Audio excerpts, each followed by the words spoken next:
We're going to take a look at this Sega Saturn, sir. Now, you were able to...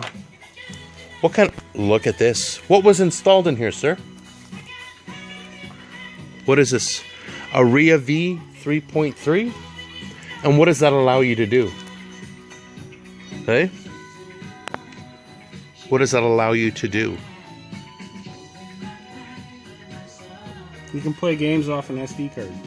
So you can, in essence, put the whole library. I see some weird sluts here. What are these? SD card holders. So that will hold your... That's an SD slut holder. Was there a lot of work involved in putting this RHEA in? Not really. What is this? It's a power switch. And you're looking at inside a Sega Saturn. Long live the Saturn. Any mods you're looking for, please visit turboreproductions.ca.